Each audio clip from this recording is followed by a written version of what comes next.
कि लोग सावन में जलवा चढ़ैबे करी, भोले बाबा के अलख जगैबे करी। कि जबले दुनिया में सूरज अचंदा रहे, नारा बोलबम के असही सुनैबे करी। कि ना छपर ना छाने सब कहे औधर दाने, अरे ना कुर्ता ना धोती सर बहे गंगा पानी। भक्त कह रहे हैं खुद भिखारी है भगवान, लेकिन सबको धनवान बनाते हैं हमारे भोले शंकर जी।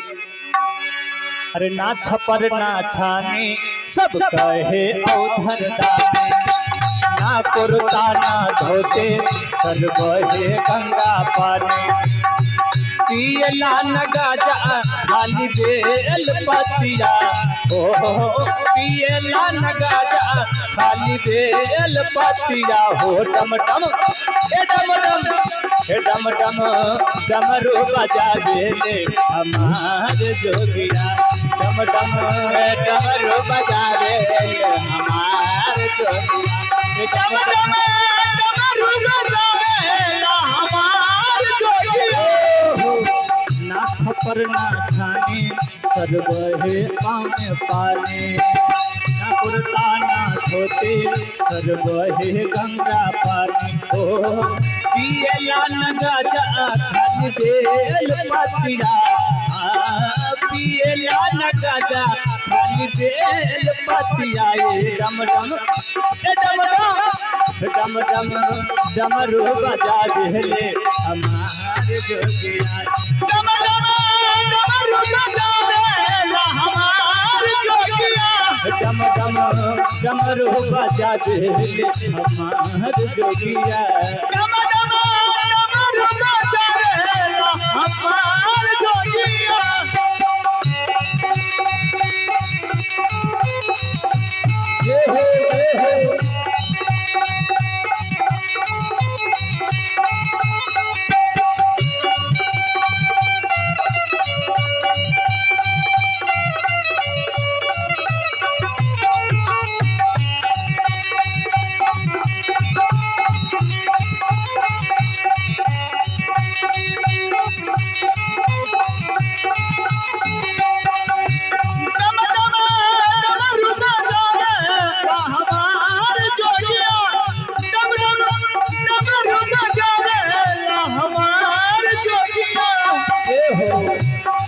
बाबा अपने ही हाथे खुद भस्मासुर बनाबे बनाबे बनाबे, फिर ऊपर ही डर से भोला भाग के जान बचाबे बचाबे बचाबे। भोला बाबा जो भस्मासुर को वरदान दिया कि जिसके सर पे हाथ रखेगा वो जल के भस्म हो जाएगा, और खुद भस्मासुर के डर से भगवान बन बन फिरते हैं, भटकते हैं, डर के मारे भागते हैं कि भस्मासुर हमारे सर पर ही हाथ ना रख दे। तो भक्त ने कहा है बाबा अपने ही हाथ है खुद भस्मासुर बनाबे बनाबे बनाबे, फिर ऊपर ही डर से भोला भांग के जान बचाबे बचाबे बचाबे। दूसरे के माया में मरा ले मतिया, ओ दूसरे के माया में मरा ले मतिया। ये डम डम ओ डम डम हे डम डम डमरू बजा देले हमार जोगिया। हे डम डम डमरू बजा देले हमार जोगिया। डम डम डमरू बजा देले हमार जोगिया। डम डम डमरू बजा देले हमार जोगिया।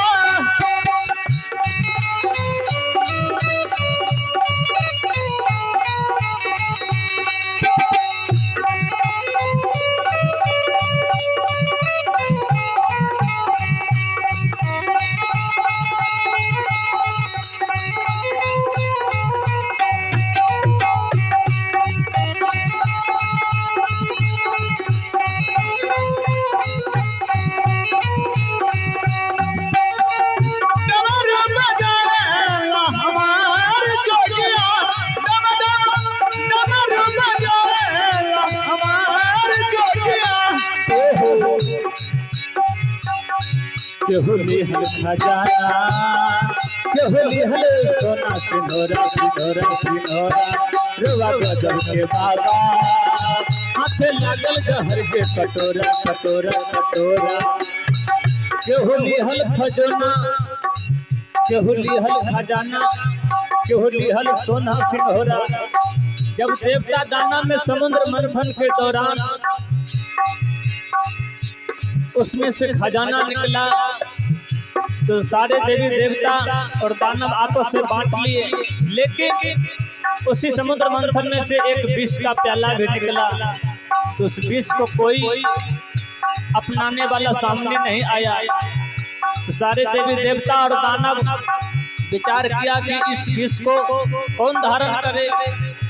तो सब भगवान शंकर को मनाने गए और उनको विष का प्याला, विष का कटोरा थमा दिए। तो भगवान शंकर अपने भक्तों की लाज बचाने के लिए विष का कटोरा, पूरा कटोरा सहित विष को भगवान शंकर पी गए।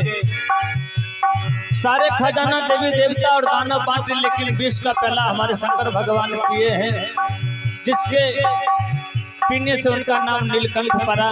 तो भक्त कहा है केहू लिहल खजाना, केहू लिहल के सोना सिंदूरा सिंदूरा सिंदूरा। रुआ गजब के बहा बहा हाथ लागल जहर के कटोरा कटोरा कटोरा। भांग पी भुलाएल रहल दिन रातिया, ओ भांग पी भुलाएल रहे दिन रातिया। डिम डिम ओ डिम डिम ओ डिम डिम डमरू बजा देले हमार जोगिया।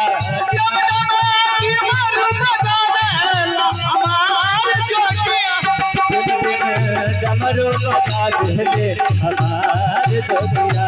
डिम डिम डमरू बजा देला हमार जोगिया, डिम डिम डमरू बजा देले हमार जोगिया।